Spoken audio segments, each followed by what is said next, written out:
Hello and welcome to the next episode of Two Girls Talk Transits. Today, I am reviewing the astrology from June 15th through June 21st, 2025. And I'm Maddie. Kaleigh was unable to join this week, kind of got caught up in everything that's going on. And I mean, I know the Mars Uranus was going to throw us a curveball, and it did, but we're good. And we are going to talk about the next week of June, which of course is building off of that cliffhanger from last week, which was Mars Uranus. And on the same day of that Mars Uranus square, we're also having a square between Jupiter and Saturn here. So on the video version, you'll be able to see that. But these two squares are happening simultaneously. And I really think it's something to watch out for in terms of like the astrology for this weekend.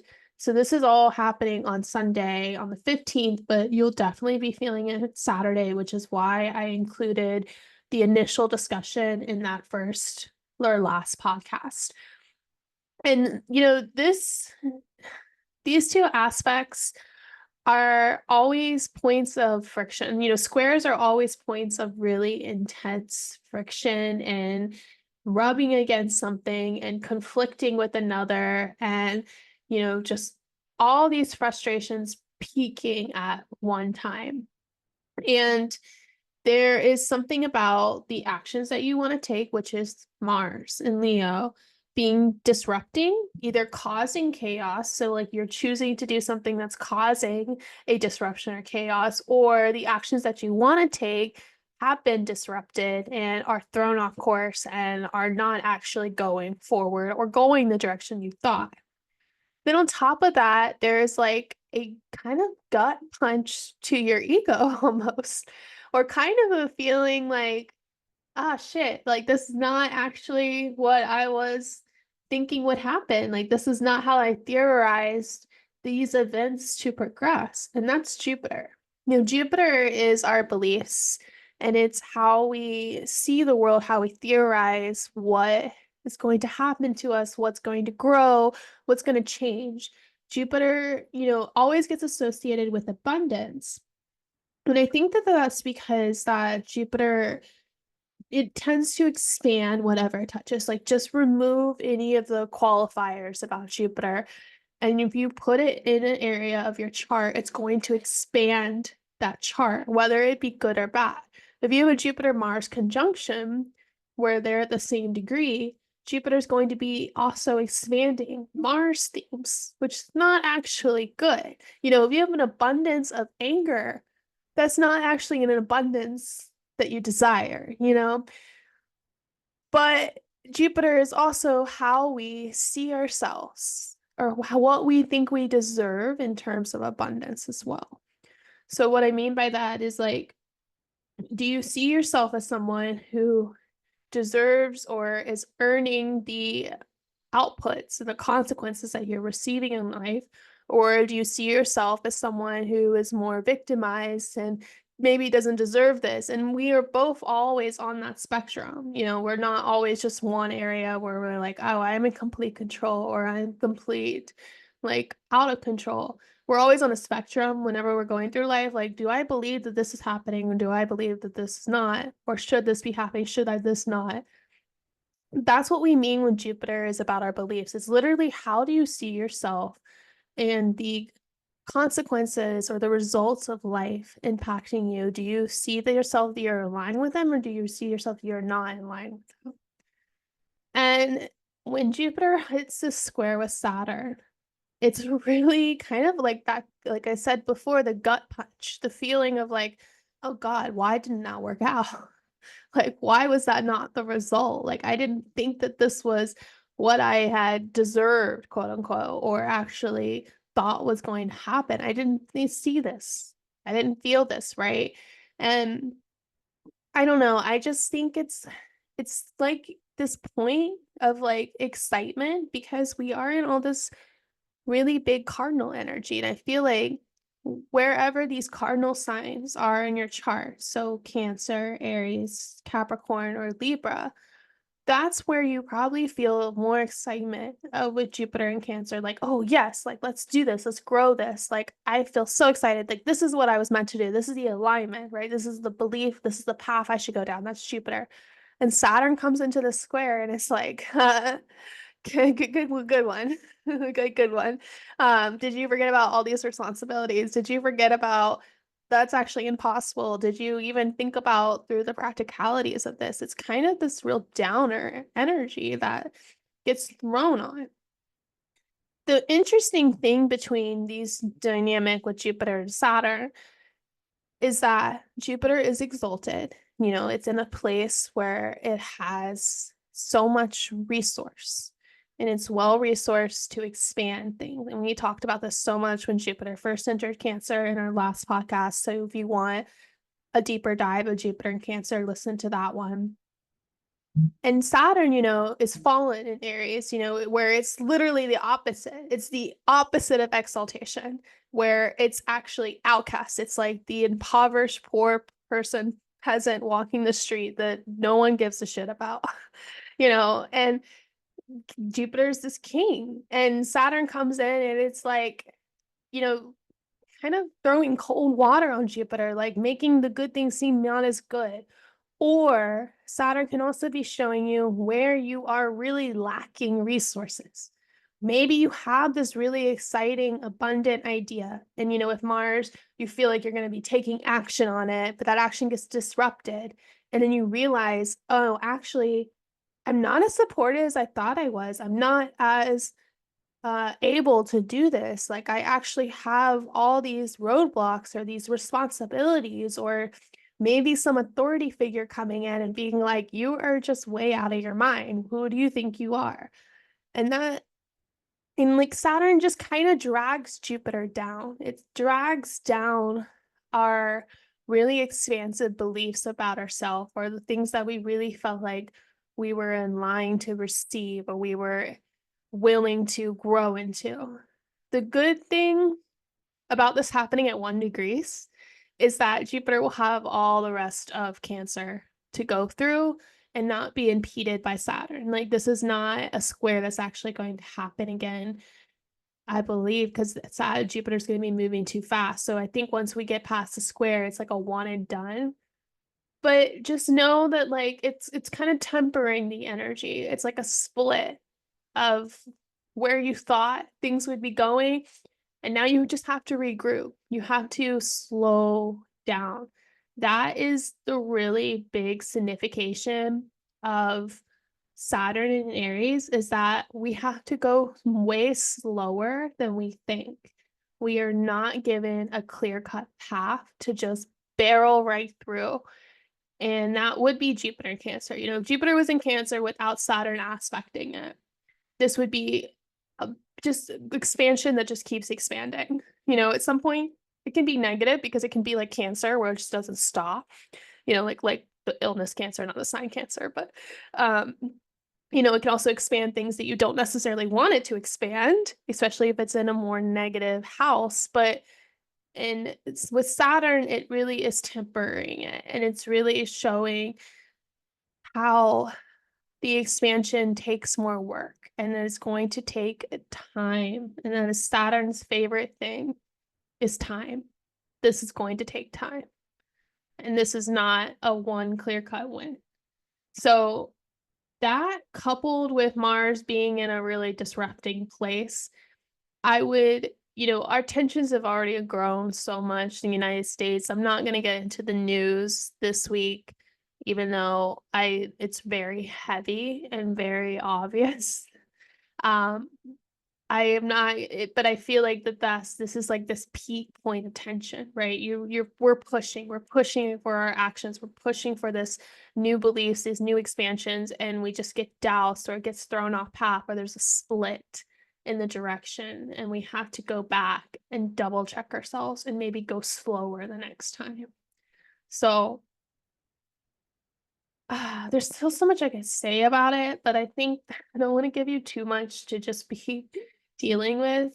But I just think, you know, pay attention to sort of what tensions are coming up for you in terms of like what you really feel so expansive about, what you really feel like, oh, this is so perfect. Like this is so exciting. And then you get these information or this news or this redirection that happens. And how do you handle that? Like, does it completely douse your dreams? I don't think it will, because like I said, Jupiter's in such a good spot. But I think it will ask you to maybe look at your timeline again and evaluate, am I giving myself enough time to do this? Or am I trying to force something? Or did I plan for these disruptions to happen? Uranus is going to be a huge thing. There's going to be disruptions. And so how do you navigate that and integrate that into your expansion, wherever that is? That's a good note to end on. We'll stop there. I'm just kidding. All right, see you next week. Um, so on the 17th, which will be Tuesday, Mars is going to move into a nice little Virgo Earth sign here. I don't know, that's not the circle I wanted to do, but you get the idea. I like this because I liked Mars and Leo, but I feel like it was just too volatile. Mars and Leo is very, Mars in any fire sign is going to just be taking action and not thinking of any consequences, not evaluating any risks, it's just acting on passion, which is good because that's exciting energy and that aligns us with our life and makes us feel alive. But it is, chaotic. It's not clear cut. And Virgo is the opposite of that. Virgo is this earth sign that's so grounding and it's so established and practical and clean that it's like, let's go slow. Let's actually take inventory of what we have and what we don't have. And now let's make a plan. Let's make a list and evaluate exactly what we want to add to that list and exactly each step that we're going to take to get there. And what's interesting about the day is the moon's going to be in Pisces and it will be right in Pisces opposite Mars entering into Virgo, maybe a little bit before, but it will be kind of, you'll be very aware of this energy on Tuesday, and Tuesday is also Mars day. So a lot of big martial shifts happening, and you just maybe a time where you're just evaluating the way that you expend energy. Like the first step of Virgo is to always kind of critically assess, or obsess is not the right, assess the situation. It's ruled by Mercury. It's exalted, and Mercury's exalted there as well. So it wants to really evaluate what you're doing now. And then it's going to cut things away and say, this is excess energy, this is excess time, this is not helping us to our goals. And then it's going to realign your actions in a very structured way to help you meet your goals and grow in that fashion. So I don't know, I feel like it's going to be more grounded. Like we already have Venus and Taurus, now Mars here. It's just like going to slow us down, which I think speaks to, again, the Jupiter Saturn aspect that we just have, or still active. It's still active this week. They'll still be active. They move pretty slow for a little bit. And I think it speaks to like, okay, you've been doused with reality. And now the way that I'm going to take action is actually going to be really different than actually how I thought this was going to play out. But it's okay, it's good, because often things in earth signs mean that the actions that we take and the choices that we make are going to last. They're going to be able to withstand what we need to withstand. So that will be helpful in terms of like recovering from the Jupiter Saturn square and the Mars Uranus square. But then Jupiter will start to move into a square with Neptune on the 18th into the 19th. So really, you'll notice it a lot on like the evening of the 18th and early into the 19th, because the moon is also going to be there. So the moons will be moving through Pisces and then also moving into Aries until the late 18th. This is sort of the hope at the end of the tunnel energy. So on Wednesday, Thursday, as you're progressing through this week with a different energetic flow, right? You're going slower. You're making more critical, practical decisions with Mars and Virgo. And then Jupiter moves into the square with Neptune, and it's like a redose of that inspiration. I feel like Jupiter and Neptune work really well together, which is probably why Neptune is also the modern ruler of Pisces, which is Jupiter rules in traditional astrology, because they both are about sort of the boundlessness expansion. And again, like I was talking about, the theoretical beliefs that shape your life, like why do you make the decisions that you make? There is some underlying value or underlying belief that you hold about that decision, which is why you make it, which is why the choices that you make exist, right? And they both sort of have the heavier spiritual component. And so this can be where you really just like sit with your beliefs, with your God, with your religious practices or your spirituality, and evaluate what is being asked of you. Like, what is next? Like, if you have really felt like the doors have been closed, or if you just haven't felt like it's progressing the way that you thought it would be, then you're asking kind of like, what am I doing this for? What is the purpose of this? And maybe you do get some sort of really deep spiritual insight and it reignites you, it refreshes you. It's like, yes, I was meant to go through that challenge. I was meant to have that door be closed. I was meant to be redirected because of this new practice, this new direction I can actually go down, this new door that's actually opening for me. That again, very Saturn coded, means that it may take more time, it may take more effort, but it's actually the better path. It's actually where I'm meant to be going. So I think it's kind of inspiring. It can be a little always, as always, it can be a little delusional. It can be a little ungrounded in terms of like you are not thinking practically, but I I hesitate to say that fully just because we have planets and earth signs now, so I don't think it's we're going to be missing the practical element as much. I think we're going to be able to see the real serious choices that we have to make and the actions that we have to take to manifest what we need. So I feel like it's a nice kind of refresher though, or like a re-promise. It can just be where you are just really, debating or arguing with your beliefs as well. Because it's a square. There can still be friction. There can still be a feeling like, I don't know if I believe in this anymore because this happened. Or I don't know if this is a value that I really want to expand. And that's okay as well. Because Neptune is the big dissolver. Sometimes it dissolves things. Sometimes maybe what you initially thought Jupiter and Cancer was going to bring, realize that it's not going to happen with that square from Saturn. And then Neptune comes along and just dissolves it. They're like, okay, I accept it. I accept this lot in my life. And now I'm going to move on and not be it. And so it's a little, I like it a little bit better than I like the other aspects we have this week, but I don't know if it's necessarily going to save us.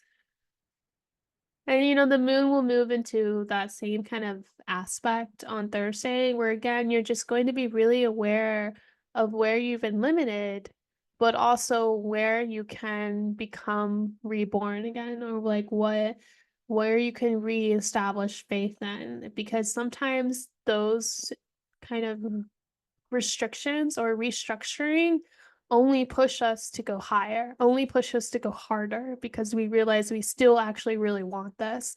And the challenge makes it more exciting. And sometimes the moon moving into Aries can like really embrace us for that challenge again. So I'm excited for that. So on the 20th, I think late in the evening, I'm going to just play it forward. Then the sun will be entering into Cancer. And this is actually really sweet, because Jupiter's here. And we love that. And the moon is also entered into Taurus around the same time that the sun is entering into Cancer. All the planets in Cancer are ruled by this moon. And this is very late on the evening on the 20th, but starts off this next weekend for yourself.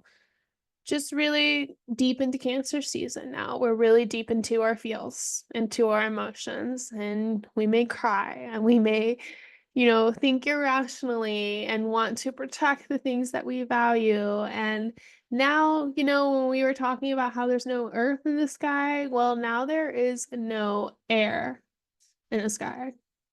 And there's a little bit of fire, but not a lot of fire. Now there's no air. So now we are done overthinking, we are done rationalizing, projecting, and going through all the things in our mind, and we're now just choosing to slow down. There is a feeling of going much slower now. And I still think maybe in the long term, we're still progressing our goals because Saturn's still in Aries. But now we're going to just process. We're going to go with our feelings because as soon as the sun is now in Cancer, it's going to do the same thing we talked about this week. It's going to square Saturn, and then it's going to square Neptune. But that's next week. We'll touch more on that. I think Cancer season is just an invitation to just be softer.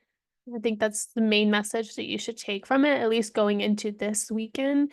And we'll talk about it as the moon moves in, or the sun will move into the square with Saturn. But for this first entry into Cancer, this is our summer solstice.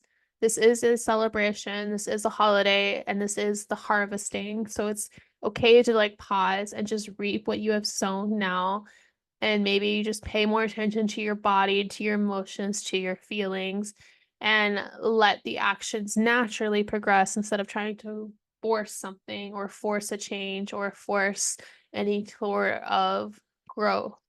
Cancer's still a cardinal sign, so it's still about initiating action and taking action. So it's not like we're just going to sit back and watch the world pass us by, but it is taking action that is intuitive, that is in alignment with how you're feeling in this space with your body.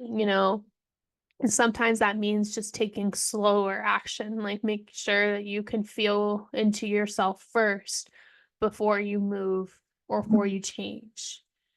And honestly, this start of Cancer season, even with the squares of Saturn to Neptune that will happen next week, is actually really sweet because just Jupiter's here and then the moon's exalted at this time. And so there is this feeling of really feeling supported by whatever supports you. What are the values or the things that you value that you can rely on for support, for comfort? And that's what you should maybe spend some more energy tending to or acknowledging this Cancer season. Okay. So we're going to end on this note. Next week, we'll both be here to talk to you about the next progression of Cancer season, everything else going on. But, you made it through the hardest aspect, I think, in this part of June, which is good. This was the real tense part. The new moon coming up will be really cute. And then now you can kind of slow down, process, go into your feelings. And then next week or so will be a little bit softer. And then July, of course, will pick up again with all the drama. So we will see what happens then. If you want more content from us, if you want more, listen to us on TikTok or on Instagram at Two Girls Talk Transits. You can check out Kaleigh and I's work on the links below as well.